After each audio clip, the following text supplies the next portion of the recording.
Welcome to Ramana's Eduzone YouTube channel. ఇంకా ఈ channel ని సబ్స్క్రైబ్ చేయకపోతే దయచేసి సబ్స్క్రైబ్ చేసుకోగలరు. సో గత వీడియోలో మనం ఏం చూసాము? సో సెక్షన్ 57 క్లాస్ 1 గురించి చూస్తున్నాం. ఈ 57 క్లాస్ 1 ఏం చెప్తుందంటే బడ్జెట్ ఎస్టిమేట్స్ గురించి తెలియజేస్తుంది. బడ్జెట్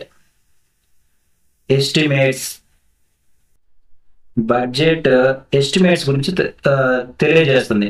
సో బడ్జెట్ ఎస్టిమేట్స్ ఎవరు వేస్తారంటే మనకు గతంలో చూసాము. ఎవరు వేస్తాము? Trust board. సో ఎస్టిమేట్ చేసి ఎప్పుడు ఎస్టిమేట్ చేస్తుంది? ఆర్థిక సంవత్సరం ముగిసే 90 రోజుల ముందు 90 రోజుల ముందు రెడీ చేసి ఎవరు ఆమోదం కోసం పంపిస్తుందంటే కమిషనర్ ఆమోదం కొరకు పంపిస్తుంది. అయితే ఇక్కడ మనకు అంటే మనము 6వ సెక్షన్ లో కానీ గమనిస్తే 6వ సెక్షన్ లో మనకు దేవాలయాలు మొత్తము 5 రకాలుగా 5 రకాలు వర్గీకరించడం జరిగింది. అంటే ఒక్కొక్క వర్గీకరణకు ఒక్కొక్క కమిషనర్ ఉంటాడు. కాబట్టి మనము ఆ సంబంధిత ట్రస్ట్ బోర్డు అనేది సంబంధిత కమిషనర్ కు బడ్జెట్ ని పంపించి ఆమోదించవలసిన అవసరం ఉంది. సో మనం ఒకసారి సెక్షన్ 6 గా మనం గమనించినట్లయితే ఆ సెక్షన్ 6 లో మనకి ఏముంటుంది చెప్పండి? సో సెక్షన్ గురించి ఏం తెలియజేస్తుందంటే దేవాలయాల యొక్క ఆదాయాన్ని బట్టి వర్గీకరణ ఉంటుంది. అంటే 6A, అదేవిధంగా 6B, 6C, 6D, అదేవిధంగా 6E. సో ఈ 6Eలో ఏ దేవాలయాలు ఉంటాయి? ఏ దేవాలయకు వార్షిక ఆదాయం అనేది 25 లక్షల కన్నా ఎక్కువగా ఉంటుందో సో అటువంటి దేవాలయాలను ఏ జాబితాలో పొందుపరిచారంటే సో 6Aలో పొందుపరిచారు. అదేవిధంగా 6B ఏం చెప్తుంది? ఏ దేవాలయాల యొక్క వార్షిక ఆదాయం అనేది 2 లక్షల నుంచి 25 లక్షల మధ్య ఉంటుందో అటువంటి దేవాలయాల జాబితాను 6Bలో పొందుపరచడం జరుగుతుంది. అదేవిధంగా 6Cలో ఎవరుంటారు? ఏ దేవాలయ ఆదాయం అనేది లెస్ దాన్ 2 lakhs ఉంటుందో, అంటే 2 లక్షల కన్నా తక్కువ ఉంటుందో అటువంటి దేవాలయాలను 6Cలో పొందుపరచడం జరిగింది. అయితే ఇక్కడ 6Dలో ఎవరుంటారు? ఈ రెండు కూడా ఆదాయంతో సంబంధం లేని వర్గీకరణ. సో ఒకటి ఏంటంటే మఠాలు. సో రెండోసారికి మనకి ఏంటంటే ధర్మాదాయాలు.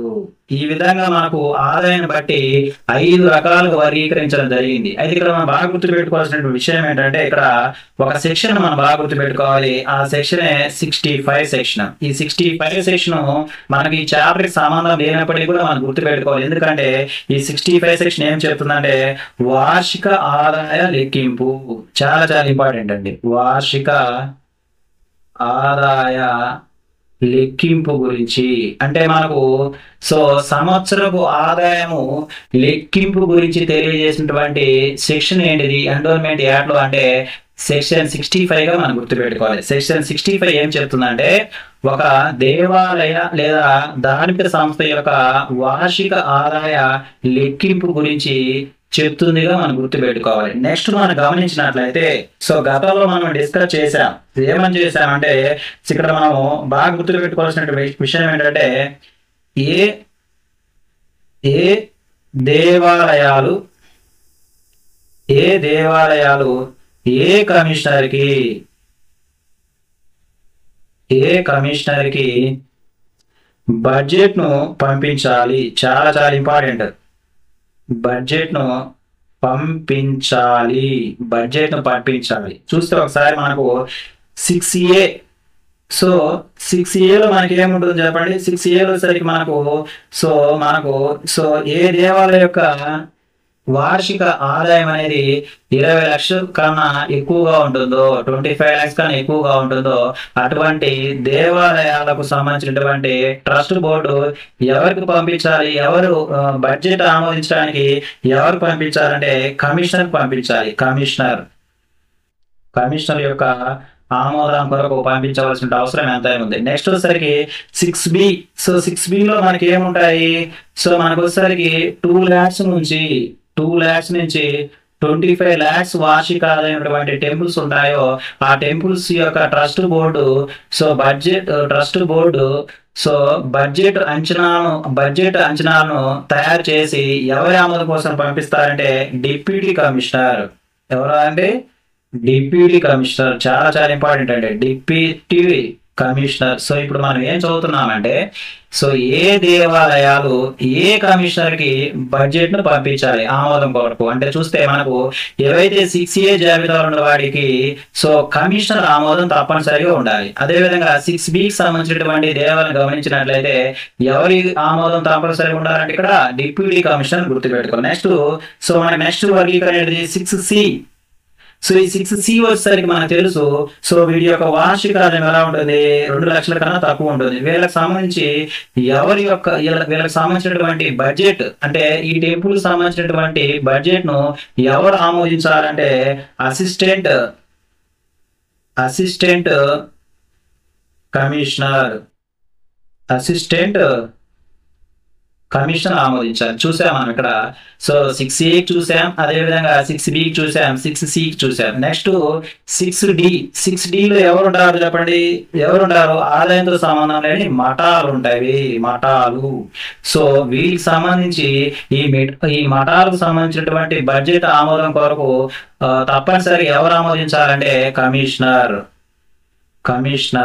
చూసావా మనం కమిషనర్ అంటే ఇక్కడ మనం గమనించినట్లయితే బాగా గమనించినట్లయితే 6Aకి అదేవిధంగా 6Dకి సో బడ్జెట్ ను ఆమోదించాలంటే ఎవరి యొక్క ఆమోదం కంపల్సరీ అంటే కమిషనర్ ఆమోదం. అదేవిధంగా 6Bకి సంబంధించి సో ఎవరి యొక్క ఆమోదం కంపల్సరీ అంటే డిప్యూటీ కమిషనర్. 6Cకి సంబంధించి సో మనకు సో ఎవరి ఆమోదం తప్పనిసరి అంటే అసిస్టెంట్ కమిషనర్ గుర్తుపెట్టుకోవచ్చు. ఇవి చాలా చాలా ఇంపార్టెంట్ అండి, ఇవి మనం చాలా చాలా ఇంపార్టెంట్. సో నెక్స్ట్ వచ్చేసరికి మనం ఇక్కడ ఇప్పుడు సరికి ఇప్పటి వరకు మనం ఏం చెప్పుకున్నామంటే సెక్షన్ 57 క్లాస్ 1 గురించి మనం డిస్కస్ చేసాం. ఇప్పుడు మనం ఏం చూస్తామంటే సెక్షన్ 57 క్లాస్ 2.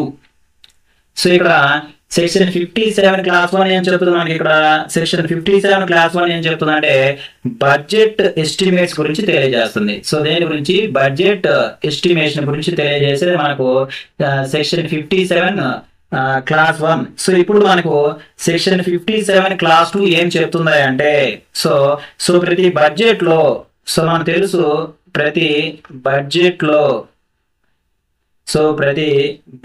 లో ఆదాయాలు, అదేవిధంగా ఆదాయంతో పాటు మనకి ఏముంటది ఖర్చులకు సంబంధించి సో ఆదాయాలు మరి ఖర్చులకు సంబంధించి ఏముంటాయి, కేటాయింపులు ఉంటాయి. కరెక్టా? కేటాయింపులు ఉంటాయి. సో ఇలా కేటాయించేటప్పుడు ఈ క్రింది అంశాలను పరిగణలోకి తీసుకోవాలని తెలియజేస్తుంది. ఈ క్రింది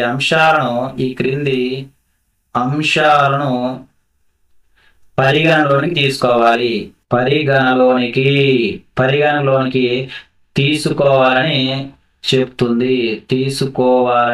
తెలియజేస్తుంది.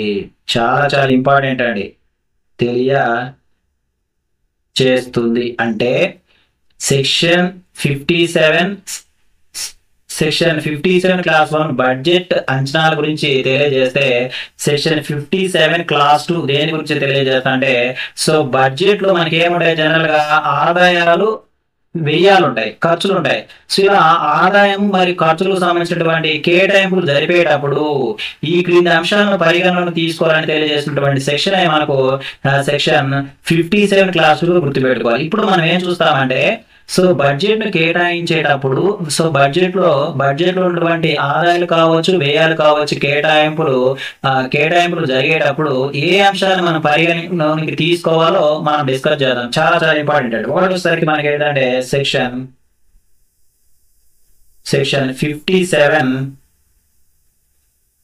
57 టు సబ్ క్లాస్ A1 చాలా చాలా ఇంపార్టెంట్ అండి. Section 57 to A1. సో ఇది ఏం తెలియజేస్తుంది అంటే ప్రతి దేవాలయానికి కొన్ని మనం యంత్రాలు కొంటాం. సో యంత్రాలు కొన్నటువంటి యంత్రాలు అవ్వచ్చు, అదేవిధంగా వస్తువులు అంటే ప్రతి దేవాలయానికి కొన్ని యంత్రాలు కొంటాం, వస్తువులు కొంటాం. సో వస్తువులు కొంటాం. వస్తువుల యొక్క మెయింటెనెన్స్ మరియు రిపేర్ కొరకు. ఫర్ ఎగ్జాంపుల్ ఏదైనా ఒక దేవాలయానికి ఉందా అనుకోండి, ఆ దేవాలయానికి మనం ఏం చేస్తాము, డ్రింకింగ్ పర్పస్ కానీ లేకపోతే ఏదో ఒక పర్పస్ కానీ మనం కొన్ని యంత్రాలు తీసుకుంటాం, అదేవిధంగా వస్తువులు తీసుకుంటాం. ఈ వస్తువులకు సంబంధించి మెయింటైన్ చేయడానికి, అదేవిధంగా రిపేర్ చేయడానికి రిపేర్ చేయడానికి అయ్యే ఖర్చులతో పాటు కొత్త యంత్రాల కొనుగోలుకు అయ్యే ఖర్చులను బడ్జెట్లో కొంత మొత్తాన్ని కేటాయించాలి. కొంత మొత్తాన్ని సో కేటాయించాలి. చాలా చాలా ఇంపార్టెంట్ అండి. చాలా చాలా ఇంపార్టెంట్. అంటే సెక్షన్ 57 టు A1 ఏం చెప్తుందంటే, సో ఏదైనా దేవాలయం లేదా ధార్మిక సంస్థలు సంబంధించి కొన్ని ఉపయోగాల కోసం మనము యంత్రాలైన వస్తువులను తీసుకుంటాం. సో ఆ వస్తువులు కొన్ని సందర్భాలు ఏమవచ్చు, రిపేర్ అవ్వచ్చు. అంటే ఈ వస్తువులు అనేది యంత్రాలను మెయింటైన్ చేయడానికి, అదేవిధంగా కొత్త యంత్రాల లేదా వస్తువులను కొనడానికి మొత్తం బడ్జెట్ లో కొంత మొత్తాన్ని కేటాయించవలసిన అవసరం ఎంతైనా ఉంది అని తెలియజేసినటువంటి సెక్షన్ 57 టు A1 గా గుర్తుపెట్టుకోవాలి. చాలా చాలా ఇంపార్టెంట్ అండి. చాలా చాలా ఇంపార్టెంట్. అంటే దానితో పాటు పై యంత్రాలు వస్తువుల మెయింటెనెన్స్ మరియు రిపేర్ అయ్యే ఖర్చుతో పాటు దేవాలయాల్లో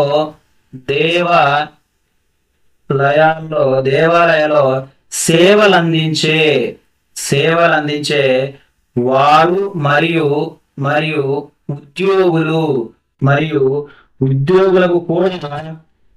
ఉద్యోగులకు కూడా ఈ బడ్జెట్ లోనే జీతాల కేటాయింపు కొరకు నిధులను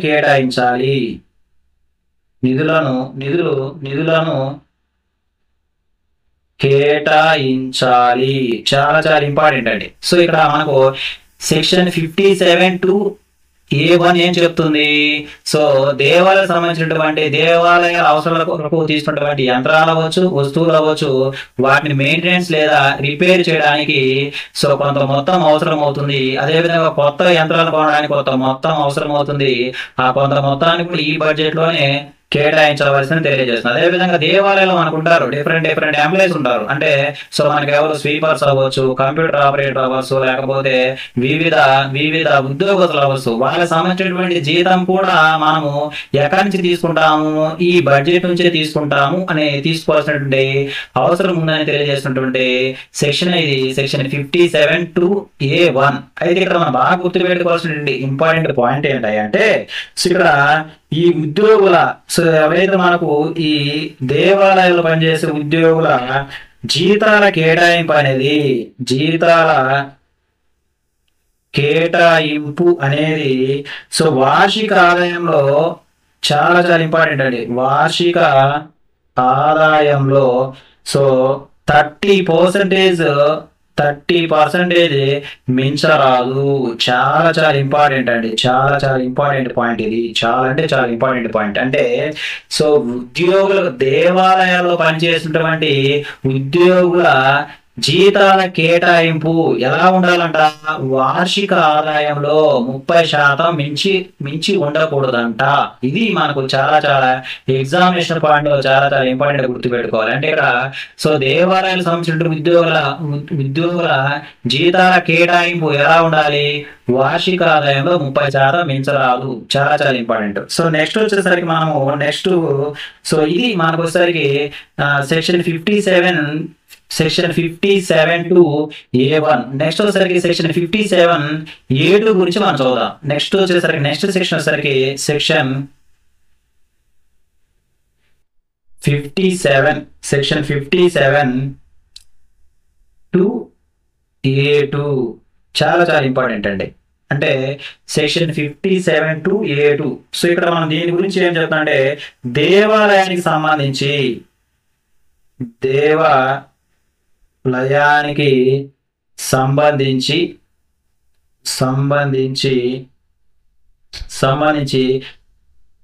ప్రతి నిత్యం జరిగే పనులకు అంటే అవే ధూప దీప నైవేద్యాలకు మరియు ఇతర ఇతర కట్టుబాట్లు ఇతర కట్టుబాట్లు మరియు లయబిలిటీలకు కొంత మొత్తాన్ని కేటాయించాలి. చాలా చాలా ఇంపార్టెంట్ అండి. కొంత మొత్తాన్ని కేటాయించాలి అని తెలియజేసినటువంటి సెక్షనే మనకు సెక్షన్ 57(2)(a)(2). అంటే ఇక్కడ మనం బాగా గమనించినట్లయితే సెక్షన్ 57 సబ్ క్లాస్ 2(a)(2) ఏం చెప్తుందంటే, సో మనకు జనరల్ గా సో దేవాలయాలకు సంబంధించి నిత్యం కొన్ని అవసరాలు ఉంటాయి. అదేంటిది ధూపదీప నైవేద్యాలు కావచ్చు, మరియు ఇతర కట్టుబాట్లు అవ్వచ్చు, లైబ్రరీ అవ్వచ్చు. సో వీటన్నిటికి సంబంధించి కొంత మొత్తాన్ని కేటాయించాలి అని తెలియజేసినటువంటి సెక్షన్ 57(2)(a)(2). సో ఇప్పటి వరకు మనం ఏం చూసామంటే సెక్షన్ 57(2)(a)(1) ఏం చెప్తుందంటే, సో దేవాలకు సంబంధించిన కొన్ని యంత్రాలు, వస్తువులు, అదేవిధంగా సో వాటి మెయింటైన్ చేయడానికి అయ్యే ఖర్చు, అదేవిధంగా కొత్త యంత్రాలు కొనడానికితో పాటు ఉద్యోగులకు సంబంధించి జీతాలు కూడా మనం ఈ బడ్జెట్ నుంచి ఇవ్వాలి అని తెలియజేస్తుంది. సరే, ఇక్కడ మనం బాగా గుర్తుపెట్టుకోవాల్సిన ఇంపార్టెంట్ పాయింట్ ఏంటంటే,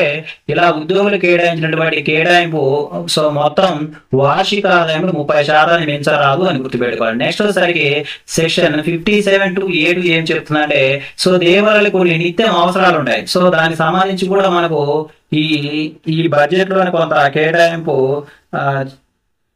ఉండాలని ఈ సెక్షన్ చెప్తుంది. నెక్స్ట్ వచ్చేసరికి మనము సెక్షన్ 57(2)(a)(3) గురించి చర్చించుకుందాం.